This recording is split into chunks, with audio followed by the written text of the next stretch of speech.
État passant et bloqué d'une diode. La diode est un interrupteur unidirectionnel qui s'ouvre et se ferme naturellement, c'est-à-dire qu'il n'y a pas besoin de circuit de commande pour la fermer ou pour l'ouvrir. Tout d'abord son symbole. Son symbole est un triangle avec un méplat. Il y a deux bornes.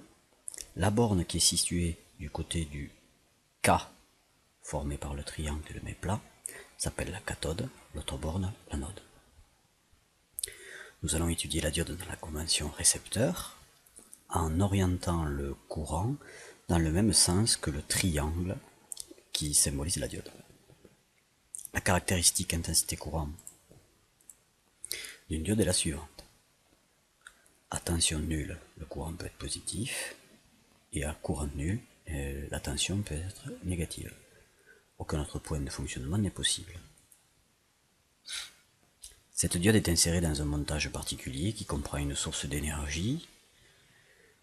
Le courant débité ou reçu par la source d'énergie peut soit passer par la diode, soit passer par le reste du circuit, puis revenir à la source d'énergie.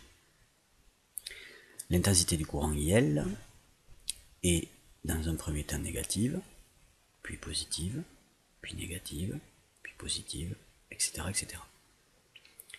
Alors je dis que la diode était un interrupteur, et un interrupteur a deux états, passant ou bloqué, et en général il se comporte, pour simplifier, on dit un peu abusivement, qu'il se comporte comme un fil à l'état passant et comme un interrupteur ouvert à l'état bloqué.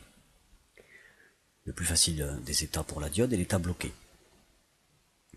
Comme nous l'avons vu sur sa caractéristique, la diode sera bloquée si la tension à ses bornes est négative.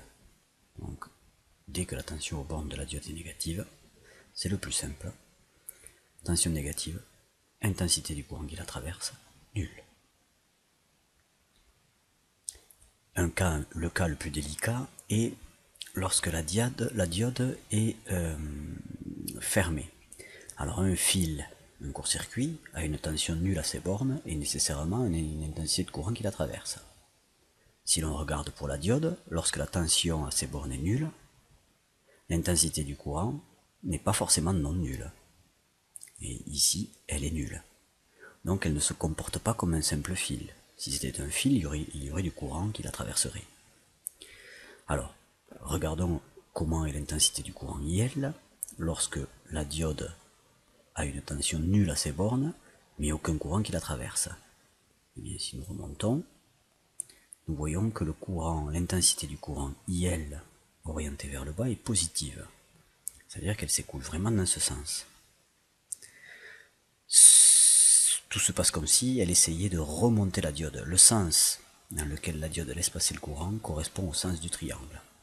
Tout courant positif qui n'est pas dans le même sens que le triangle ne passera pas par la diode, même si la tension à ses bornes est nulle. Dans ce cas, l'intensité du courant est négative, la tension aux bornes de la diode est nulle, et l'intensité du courant à travers la diode n'est pas nulle, donc elle est passante. En effet, si le courant IL est négatif dans ce sens, ça veut dire qu'il est positif en remontant, et donc il peut passer à travers la diode. Donc, au bilan, on retiendra que si la tension UD au bord de la diode est ainsi orientée est négative, la diode est forcément bloquée. Si la tension est nulle, alors il faut regarder le sens du courant qui est fourni par le reste du circuit qui pourrait passer à travers la diode. Si le reste du circuit fournit un courant qui est positif dans le même sens que le triangle, alors la diode est passante. Et si le reste du circuit fournit un courant qui est à l'inverse, du triangle, alors la diode sera bloquée, même si UD est nul.